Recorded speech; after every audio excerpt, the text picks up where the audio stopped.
So spirit నుంచి audio teaser వచ్చేసింది. Happy birthday Prabhas. ఇంకా డే అయిపోవడానికి 45 మినిట్స్ ఉంది. బట్ స్టిల్ ఆఖరికి ఇచ్చేసిండయ్య సందీప్ రెడ్డి వంగ. సో వన్ బ్యాడ్ హ్యాబిట్ అంట. Really excited. My second most anticipated movie of all time. First SSMP 29, దానికి ఆ లెవెల్ ఉంది భయ్య. బట్ 2027 అంట. ఫస్ట్ ఏదో చూసేద్దాం, తర్వాత మాట్లాడేసుకుందాం. రియల్లీ ఎక్సైటెడ్ భయ్య. So ya, without any delay let's watch spirit one bad habit starring India's biggest super star Prabhas.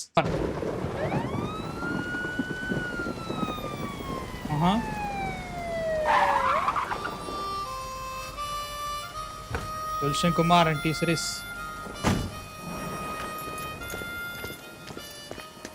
Bhadrakali pictures. Total black and white. ఎవడ్రా వీడు? కొత్త ఎంట్రీ. ఇది నీ పెరేడ్ గ్రౌండ్ కాదు. Walk fast. Sir IPS officer sir, academy topper sir. ఇక్కడ alphabets ఉండవు, only numbers. వీడికి ఆ బ్లాక్ స్లేట్ ఇచ్చి డీటెయిల్స్ రాసి లెఫ్ట్ రైట్ సెంటర్ ఫోటోస్ తీయండి. వాడు వీడు ఏంటి సార్, కాస్త డెకరం మెయింటైన్ చేయండి సార్ ప్లీజ్. వీడి గురించి విన్నాను, యూనిఫామ్ ఉన్నా లేకపోయినా బిహేవియర్ లో తేడా ఉండదని.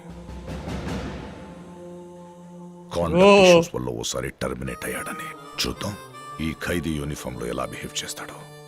ఖైదీ యూనిఫామ్ ఏంటి సార్, ఇది రిమాండ్ పీరియడ్ కదా. I hate civilian costumes in my compound. It has to be either khakis or kaidis. వీడు బట్టలు ఉడదీసి ఏంట్రా ప్రకాష్ రాజ్. వివేక్ ఓబ్రాయ్. Okay confirm. నాకు చిన్నప్పటి నుండి ఒక చెడ్డ అలవాటు ఉంది. What? Right from my childhood, I just have one bad habit. ఏంట్రది bad habit? So this is the interval or else starting. Beginning అయితే అయినా అయి ఉంటుంది, లేదా ఎండింగ్ అయినా అయి ఉంటుంది. ఒక సిన్సియర్ కాప్, ఒక సిన్సియర్ ఆనెస్ట్ కాప్, వీళ్ళు సంథింగ్ వడిసే పెంట పెడుతున్నారు. So something happens and he'll move on to some. ఏదైతే అవుతుంది భయ్యా, నాకైతే మాత్రం భయ్యా ఒకటే చెప్పేస్తున్నా, this feels like a Sandeep Reddy Vanga movie. And లాస్ట్లో ఎప్పుడైతే వడిసే ప్రభాస్ గారు అట్లా లైక్ నాకు వన్ బ్యాడ్ హ్యాబిట్ ఉందని చెప్పేసి సూపరింటెండెంట్ అనడం. అండ్ నాకు ఒకటి ఇంట్రెస్టింగ్ ఏమనిపిస్తుంది తెలుసా దీని పర్టికులర్ చూసిన తర్వాత, ఇట్స్ గోయింగ్ టు బి రా. బట్టలు తీసి చేస్తున్నారు. మేబీ ఒకవేళ అంత దూరం వెళ్తాడా అంటే like it's going to be a commercial movie గ్యారంటీగా. ఇప్పుడు ప్రభాస్ని పెట్టుకున్న తర్వాత దానికంటూ కొన్ని ఎలిమెంట్స్ పెట్టుకోవాలి గ్యారంటీగా.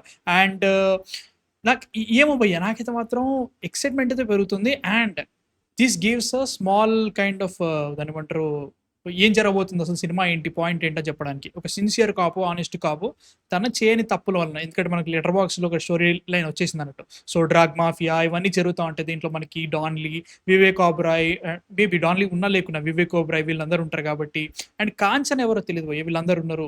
సో వీళ్ళందరి వల్ల ఆల్రెడీ ఒకసారి టర్మినేట్ అయినోడు మళ్ళీ వచ్చి ఏం జరుగుతుంది ఇదంతా లైక్ ఒక sincere cop. I think last వరకు ఆ యూనిఫామ్ని దక్కించుకున్నాడా లేదా అనే దాని మీదనే ఉంటుందని నాకు అనిపిస్తుంది బ్రో. సీరియస్లీ అంటే లైక్ ఈ ఆడియో టీజర్లో ఒక అయిపోయింది భయ్య. ఎక్స్పెక్ట్ చేస్తున్నా ఆడియో టీజర్ ఒకటి వస్తుంది, స్పిరిట్ ఎలా చూపిస్తారని చెప్పేసి. చాలా లేట్ చేసిండు. అయిపోయింది, ఆల్మోస్ట్ డే అయిపోయింది. But really excited with this. Mall ఉండబోతుంది, కుమ్మేస్తుంది. ఇట్స్ గోయింగ్ టు బి మళ్ళీ India's biggest super star Prabhas, super star Ranbir Kapoor annual పెట్టినప్పుడు ఆన్సర్ ఏమో భయ్ చెప్తున్నా, ఆడియో ఇట్ సెల్ఫ్ ఏదో చేయబోతున్నాడు, గట్టి చేయబోతున్నాడు. We're seeing something really interesting, something really we didn't watch. ఇప్పటివరకు చూడండి ఏదో చూపిస్తున్నాడు అనే ఒక ఫీలింగ్ ఉంది.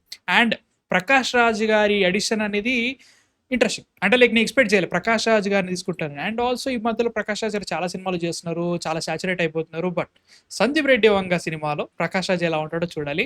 అండ్ తెలుగు చాలా బాగుంది, ఇంకేం చెప్పాలని భయ్యా. Really excited. తృప్తి దిండి ఎలా చేస్తారో చూడాలి. కాంచన ఎవరు తెలియట్లేదు భయ్యా, సారీ కరెక్ట్కి నాకు మైండ్లో గుర్తు రావట్లేదు, పిక్చర్ రావట్లేదు నాకైతే మాత్రం. ఐఎమ్ ఎక్సైటెడ్ చాలు, ఎంతకంటే ఇంకేం వద్దు. ఇంకా 2 ఏళ్ళు ఉంది మనకి, కుమ్మేద్దాం. అండ్ ఇవాళ ఆల్రెడీ మనము ఒకటి అప్డేట్ వీడియోలో స్పిరిట్ గురించి మాట్లాడేసాం, దాంట్లో కొంచెం చెప్పేసాం అనమాట. మెక్సికోలో, థాయిలాండ్లో, ఇండోనేషియాలో వీటన్నిటిలో షూట్ జరుగుతుంది. అండ్ ఆల్సో దీని ఒక ఫ్రాంచైజ్లా ప్లాన్ చేస్తున్నారు, దాన్ని ఎలా చూపిస్తారో చూడాలి. And Vat you call it February 2026 to March 2026 ఈ మధ్యలో షూట్ అయితే స్టార్ట్ అవుతుంది. మనకి రాజాసాబ్ అయిపోవాలి. రాజాసాబ్ అయిపోయిన తర్వాత ప్రభాస్ గారు ఇక్కడికి వచ్చేస్తారు. రాజాసాబ్ అయిపోయిన తర్వాత కూడా ఐ థింక్ ఫౌజీ కంప్లీట్ అయిపోయిన తర్వాత వస్తాడు. నవంబర్ 2026 వరకు షూటింగ్ కంప్లీట్ చేద్దామని చూస్తున్నారు అన్నట్టు. సో ప్రీ ప్రొడక్షన్ గట్టిగా ప్లాన్ చేసుకొని ఫటాక్ షూటింగ్ కంప్లీట్ చేస్తాడు. సందీప్ దాంట్లో ఇబ్బంది ఏం లేదు. సో దాన్ని ఎలా చూపిస్తారు, సో దాన్ని ఎలా చేస్తారో చూడాలి. అప్డేట్స్ వస్తూ ఉంటే కుమ్మేద్దాం. మ్యూజిక్ చాలా ఇంట్రెస్టింగ్ ఉంది. I'm excited. మీ థాట్స్ ఏంటి అసలు ఇది చూసిన తర్వాత? నచ్చిన కామెంట్స్లో పెట్టండి. సబ్స్క్రైబ్ చేసే మామ, సబ్స్క్రైబ్ చేసే 80,000 దాటేద్దాం. అండ్ నెక్స్ట్ వీడియోతో మళ్ళీ కలుస్తాం. Man of fiction signing off.